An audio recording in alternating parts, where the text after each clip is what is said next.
welcome to Conversations with My Real Friends. I'm Jennifer. I'm here with my friend Nick. Nick is an investor, a developer, and a financial advisor. So today we're going to put your investor hat on and we're going to talk about real estate investing and the risk and mitigating the risk of investing in real estate, because we've all heard the horror stories of investors losing their properties and more. So how can you put a stable foundation around your investing to mitigate? Jennifer, before I invest in anything, I run the numbers. And I can't stress that enough. Run the numbers, and then when you're done, run them one more time. Right. Go over every cost that's involved, because there are always unforeseens. Right. You want a good gauge on how to invest in real estate. Take whatever you think you're going to spend between the down payment, the closing costs, renovation costs, and how long it's going to take, right, and double it. Double everything. Double everything. And then I think you're in the ballpark. Right. Really. Sadly, it's true. Yeah. There are always things, whether it's the city that holds you up, right, or the windows don't come in on time, or, there's too many unforeseen factors where the property could be vacant for an extended period of time. Right. And if it's not comfortably affordable to you, and you're planning to rent this thing out the day that you buy it, and expecting that income, and it's not happening for 6 months, you've got a real problem on your hands. Right, you're on the edge. The only other thing, well, there's a couple of other things, is leveraging. Obviously, you're putting down 10, 20, 30% to buy a property. You owe the bank 70% of this. Yeah. The bank owns the property, not you. Right. You have control for a period of time. So you don't want to be over leveraged. Yeah. Many people will get into their first home and say, oh, I'm going to borrow on this to buy my next home. Absolutely not. I never, ever, ever encourage or suggest borrowing on any property. Right. If you don't like the place that you're in and it's not profitable to rent out, sell it. Yep.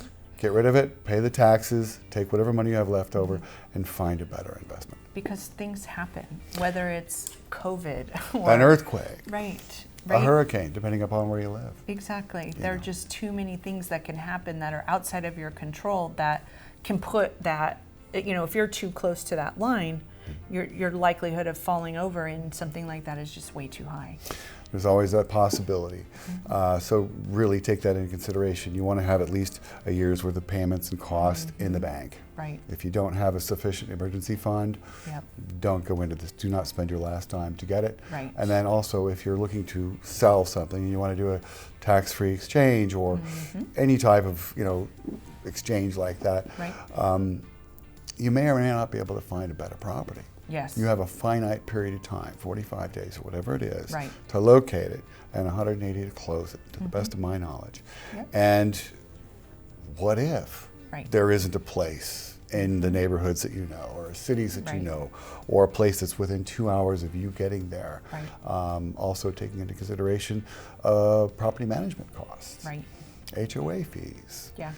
People sometimes overlook these things where it could really add up to another $12,000 a year if you're paying $1,000 a month with an HOA. Right. Well, and we've lived through in our lifetimes, a market crash where the values of real estate went down 40%. Yep. Right. Are you able to manage a catastrophic event like that? Because if you don't have some space, you're gonna short sell? What are your options, right? That's pretty much it. Again, the bank owns the property. Right. You're just blessed with having control of it for a period of time. But can you make it work on for an you? Investment property? That's a totally different discussion than on a residential, your home. Most definitely. Right. So, we talked about the need to be, invested in and to have your credit. Doing the wrong thing can kill your credit, and then you're really in trouble. My credit is my most valuable tool in this business. Yeah. Maintaining it and keeping it in good standing is paramount, going from one property to the next. Right. So keep the credit cards paid off or really low, and real estate paid on time. Exactly. That can really help you in it this all career. Makes a big difference. Huge. Right. So if someone has questions, wants to find out more, how do they reach you? Oh, I'm pretty simple. My name is Nicholas Hale, Nicholas. Last name's Hale. You can just Google me. I am on LinkedIn, and I have a financial profile that'll pop up. You can also call me on my cell phone at 310-924-9315. Great. So thank you for joining me, Nick. Thank you for having me, Jennifer. It was so good. Always a pleasure. And thank you for joining us for this episode of Conversations with My Real Friends. We'll see you on another episode.